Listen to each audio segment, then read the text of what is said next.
नमस्कार। कभी सोचा है कि आधुनिक हिंदी साहित्य की नींव एक ऐसे इंसान ने रखी हो जिसकी अपनी पढ़ाई हाई स्कूल के बाद ही रुक गई थी? सुनने में थोड़ा अजीब लगता है ना? आज हम बात करेंगे उसी असाधारण व्यक्तित्व आचार्य रामचंद्र शुक्ल की कहानी के बारे में। मतलब ये कोई छोटी मोटी बात नहीं है। हम बात कर रहे हैं हिंदी साहित्य के 1000 साल के बिखरे हुए इतिहास को एक धागे में पिरोने की। आचार्य शुक्ल ने ही उसे एक वैज्ञानिक, एक सिस्टमैटिक ढांचा दिया। और मजे की बात यह है कि वो ढांचा आज भी, इतने सालों बाद भी, एक स्टैंडर्ड माना जाता है। लेकिन सबसे बड़ा सवाल तो यही उठता है, ये सब हुआ कैसे? एक इंसान जिसकी फॉर्मल एजुकेशन हाई स्कूल में ही खत्म हो गई, उसने इतना बड़ा काम आखिर कर कैसे दिया? यही तो वो पहेली है जो उनकी कहानी को इतना दिलचस्प बनाती है। तो चलिए मिलकर इस पहेली को सुलझाते हैं। देखिए, आचार्य शुक्ल का जीवन ना कोई फूलों की सेज नहीं थी। उनकी कहानी की शुरुआत ही चुनौतियों और संघर्षों से भरी हुई थी। तो बात शुरू होती है 1884 से बस्ती जिले के एक छोटे से गांव अगोना में। बचपन ज्यादा आसान नहीं था। सिर्फ 9 साल के थे जब माँ का साया सर से उठ गया, और इस एक घटना ने उन्हें, कह सकते हैं कि उम्र से पहले ही, बहुत गंभीर और समझदार बना दिया। खैर, जैसे तैसे 1901 तक उन्होंने अपनी स्कूल की पढ़ाई तो पूरी कर ली, पर इसके बाद उनकी औपचारिक शिक्षा पर एक फुल स्टॉप लग गया। और वजह थी गणित। मैथ्स में कमजोर होने की वजह से वो आगे नहीं पढ़ पाए। अब सोचिए, ये किसी के लिए भी कितना बड़ा झटका हो सकता है, एक ऐसी दीवार जो सपनों को वहीं रोक दे। इसके बाद तो जैसे संघर्षों का एक सिलसिला ही शुरू हो गया। उन्हें कानून की पढ़ाई के लिए भेजा गया, पर दिल ही नहीं लगा। फिर सरकारी नौकरी की कोशिश की, वो भी नहीं मिली। कुछ वक्त के लिए मिर्जापुर की अदालत में क्लर्क की नौकरी भी की, लेकिन वो माहौल उनके स्वभाव को रास नहीं आया, तो वो भी छोड़ दी। ऐसा लग रहा था मानो एक के बाद एक सारे दरवाजे बंद होते जा रहे थे। लेकिन कहते हैं ना, जब सारे दरवाजे बंद हो जाते हैं तभी कोई नया रास्ता खुलता है। और यहीं से शुक्ल जी की कहानी में आता है सबसे बड़ा टर्निंग पॉइंट। जब दुनिया की तरफ से औपचारिक शिक्षा के दरवाजे बंद हुए, तो उन्होंने एक दरवाजा खुद अपने लिए खोला। और ये दरवाजा था स्वाध्याय का। एक बहुत ही पावरफुल शब्द है। इसका मतलब है सेल्फ स्टडी, खुद से पढ़ना, खुद से सीखना। अपने ज्ञान की प्यास बुझाने के लिए किसी कॉलेज या यूनिवर्सिटी का इंतजार नहीं करना। और यही आत्मनिर्भरता, यही सेल्फ रिलायंस उनकी सबसे बड़ी ताकत बनी।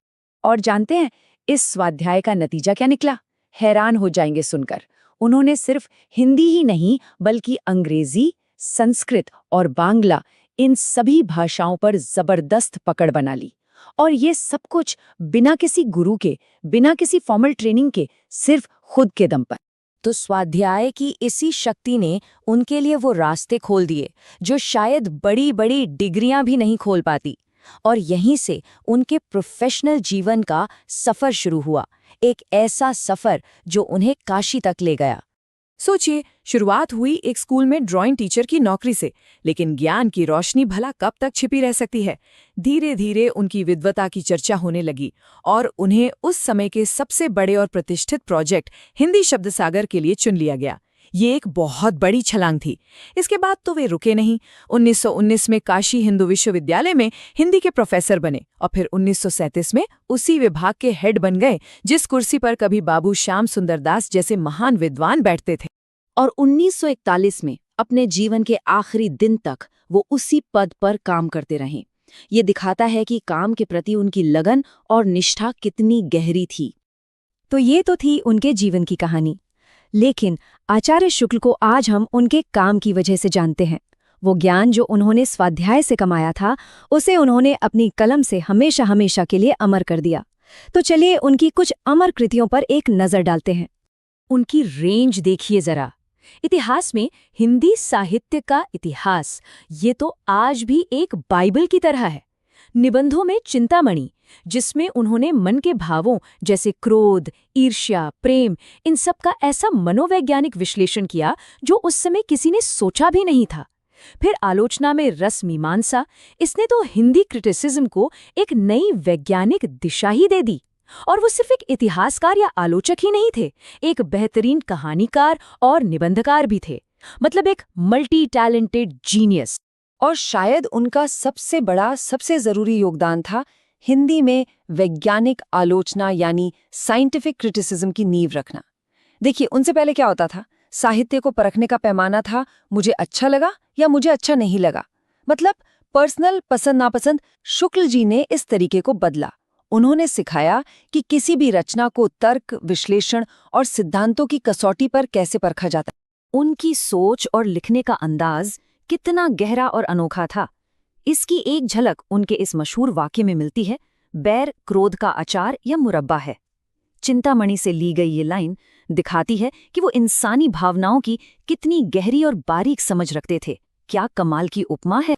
ठीक है, ये सब तो इतिहास की बातें हो गई, लेकिन सवाल ये है कि आज इतने साल बाद आचार्य शुक्ल हमारे लिए क्यों जरूरी हैं? क्यों हमें उन्हें पढ़ना चाहिए? वो इसलिए क्योंकि उनका योगदान सिर्फ किताबों तक ही सीमित नहीं है। उन्होंने हमें एक नई नज़र दी, एक नया नज़रिया दिया, जिसे हम क्रिटिकल थिंकिंग कहते हैं। उन्होंने हमें सिर्फ ये नहीं बताया कि क्या पढ़ना चाहिए, बल्कि उससे भी ज़्यादा ज़रूरी बात सिखाई कि जो पढ़ा है उस पर सोचना कैसे है। और आखिर में उनकी पूरी कहानी हमारे लिए एक बहुत बड़ा सवाल छोड़ जाती है। अगर एक इंसान जिसकी फॉर्मल पढ़ाई बीच में ही रुक गई थी, सिर्फ और सिर्फ स्वाध्याय के दम पर ज्ञान का इतना बड़ा साम्राज्य खड़ा कर सकता है, तो जरा सोचिए, ये स्वाध्याय की भावना, ये सेल्फ लर्निंग की स्पिरिट हमारी अपनी जिंदगी को कितना बदल सकती है।